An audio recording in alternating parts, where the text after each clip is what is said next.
ప్రపంచంలో 195 దేశాలున్నాయి. అయినా సరే మన ఇండియన్స్ చదువుకోవడానికి, ఉద్యోగం చేయడానికి అబ్రాడ్ వెళ్ళాలనుకుంటే మాత్రం అమెరికా, కెనడా, యూకే ఇలా సెలెక్టెడ్ 3 కంట్రీస్‌కి మాత్రమే ఎక్కువగా వెళ్తూ ఉంటారు. అక్కడ quality of education and employment opportunities అలా ఉంటాయి మరి. అయితే 5 ఏళ్లలో తొలిసారిగా మన విదేశాలకు వెళ్ళే భారతీయ విద్యార్థుల సంఖ్య భారీగా తగ్గిందట ఈసారి. దీనికి ప్రధాన కారణం కెనడా, అమెరికా, యూకేల్లో వీసా తిరస్కరణలే కావచ్చని విశ్లేషకులు చెప్తున్నారు. 2024లో ఈ 3 దేశాల నుంచి భారతీయ విద్యార్థులకు లభించే స్టూడెంట్ వీసాలు 25% తగ్గిపోయాయట. ఈ మధ్య కాలంలో కెనడాకు వెళ్లే వారి సంఖ్యలో 32% తగ్గింది. అంటే 2,78,000 నుంచి 1,89,000కు పడిపోయింది. ఈ విషయాన్ని Canada immigration, refugees and citizenship సంస్థ వెల్లడించింది. ఇక అమెరికాకు వెళ్లే వారి సంఖ్య 34% పడిపోయింది. దీంతో 2024లో అంతకుముందు ఏడాదితో పోలిస్తే F1 వీసాల్లో 1,31,000 నుంచి 86,000కు తగ్గుదల నమోదైందట. ఇక యూకేకి వెళ్లే వారి సంఖ్యలో 26% తగ్గిందని కనిపిస్తోంది. అంతకుముందు ఏడాది 1,20,000 విద్యార్థి వీసాలు ఉండగా తాజాగా యూకే హోమ్ ఆఫీస్ లెక్కల ప్రకారం 2024 ఆర్థిక సంవత్సరంలో 88,732కు తగ్గిపోయాయి. మరి ఇంతలా మన వాళ్ళు ఆ దేశాలు వెళ్ళడం ఎందుకు తగ్గించేశారు అంటే, ముఖ్యంగా కెనడా, యూకే దేశాలు విద్యార్థి వీసాలపై పరిమితులు విధించడం ఈ పరిస్థితికి కారణంగా నిలుస్తున్నాయి.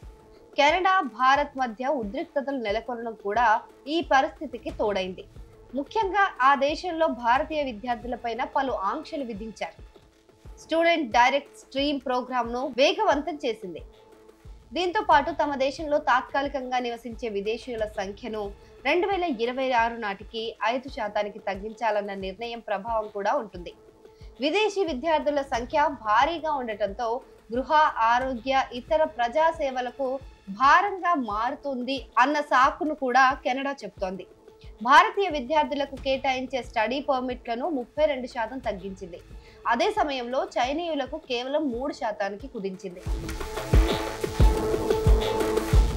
ఇక యూకే కూడా విదేశీ విద్యార్థులు వారిపైన ఆధారపడిన వారిని తీసుకురాకుండా నిబంధనలు విధించింది.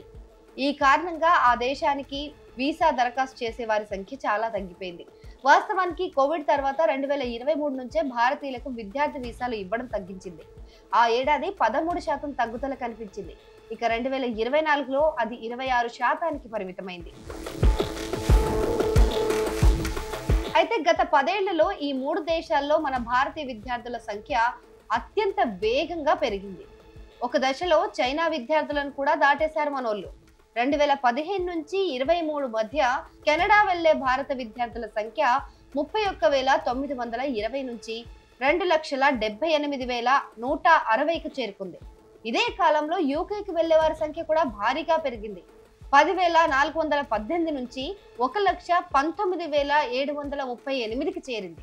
అగ్రరాజ్యానికి 2015లో అయితే 74,831 మంది F1 వీసాలపై వెళ్తే 2023లో అది 1,30,730గా ఉంది. కానీ ఏం లాభం? ట్రంప్ దెబ్బతో అక్కడ వీసా పరిస్థితుల కారణంగా ఎంత వేగంగా వెళ్ళామో అంత డీలా పడిపోయాం ఇప్పుడు.